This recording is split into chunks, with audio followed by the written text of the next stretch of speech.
Halo, assalamualaikum warahmatullahi wabarakatuh. Selamat pagi anak-anak dari kelas 7A sampai kelas 7L. Oke, kita sebelumnya Bapak ingin bertanya dulu bagaimana keadaannya, apakah sehat semua? Sehat. Alhamdulillah kalau sehat ya. Oke, lanjut kita ke materi untuk yang kesekian kalinya. Sekarang kita masuk ke materi kerajaan Hindu-Buddha di Nusantara. Hore, ini materinya sangat seru ya, apalagi nanti kita masuk ke kerajaan-kerajaan Islam di Indonesia. Oke, next.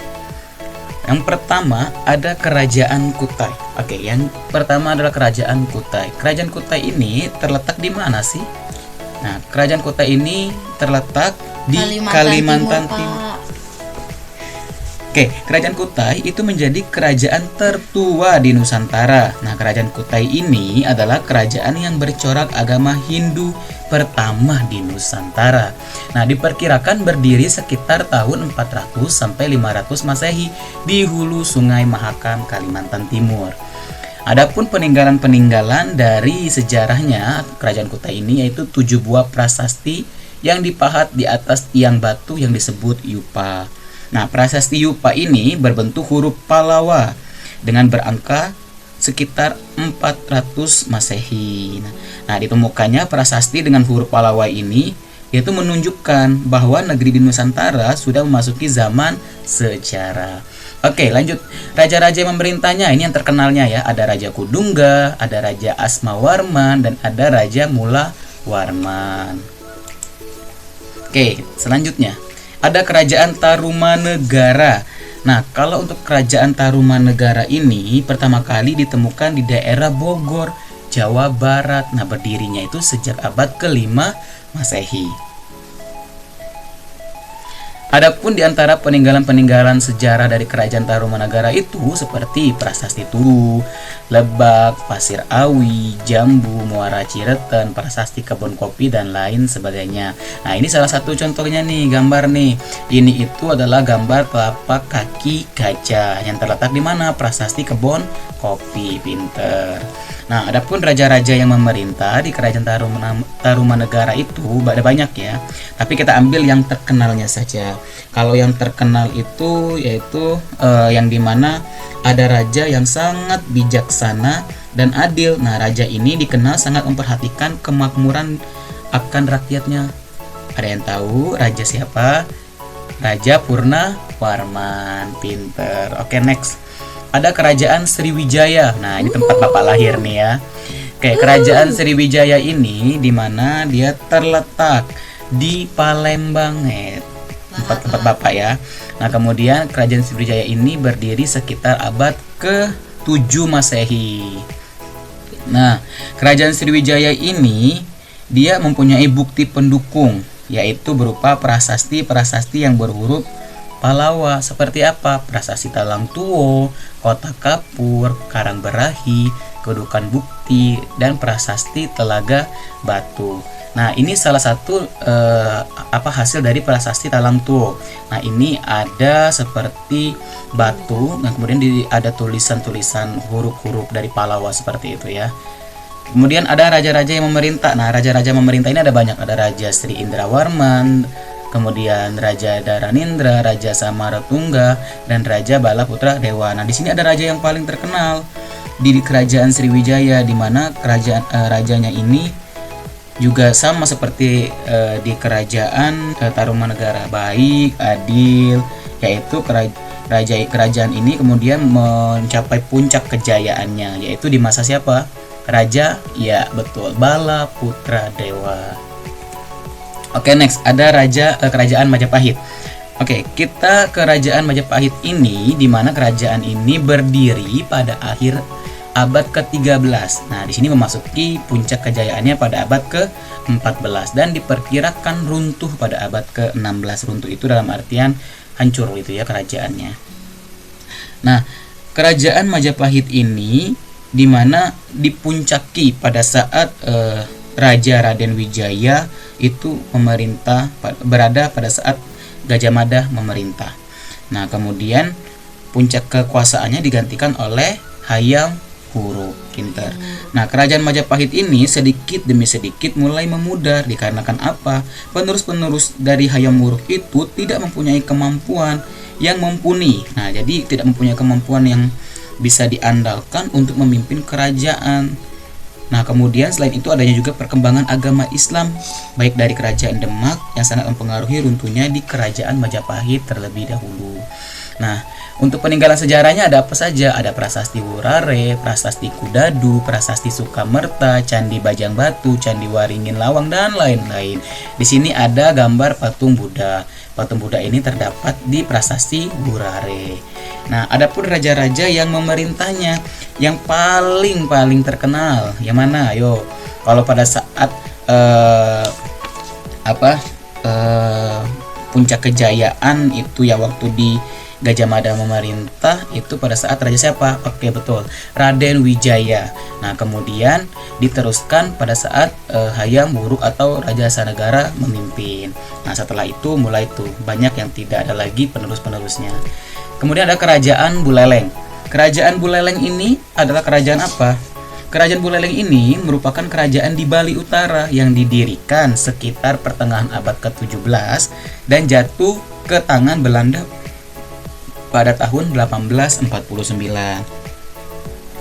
Nah, untuk kerajaan ini dibangun oleh I Gusti Anglurah Panji Sakti. Nah, ini raja ini dari Wangsa Kepakisan dengan cara menyatukan seluruh wilayah-wilayah Bali Utara yang sebelumnya dikenal dengan nama Den Bukit.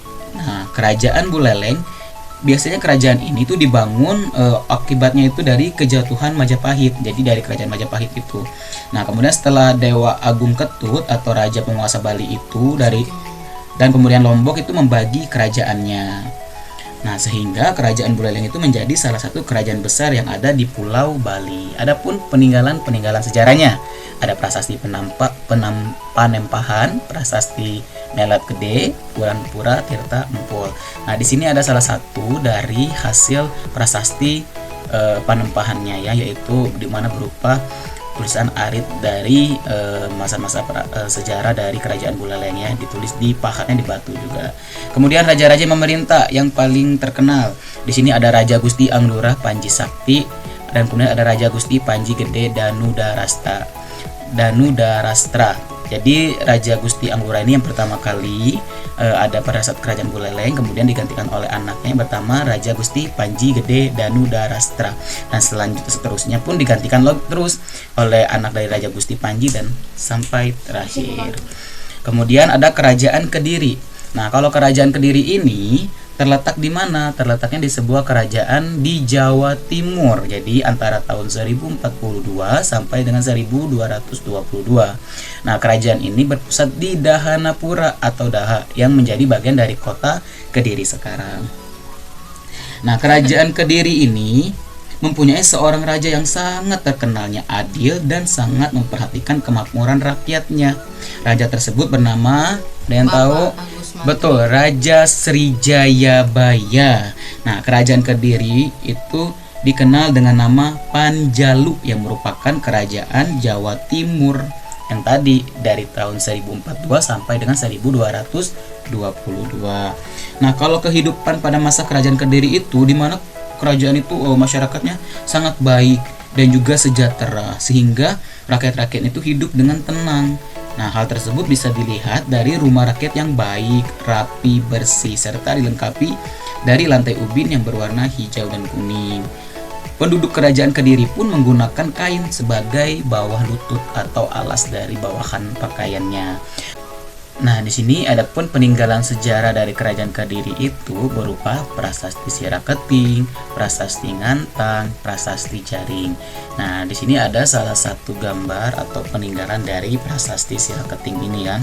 Nah, ini tuh seperti huruf-huruf Pallawa juga sama, tapi dia di sini ada lebih mendetailkan gambar. Nah, gambar ini dipahat di atas kayu ya. Jadi di zaman kerajaan Kediri ini sudah ada yang pintar melukis. Nah, adapun raja-raja yang memerintah yaitu ada Raja Sri Samarawijaya,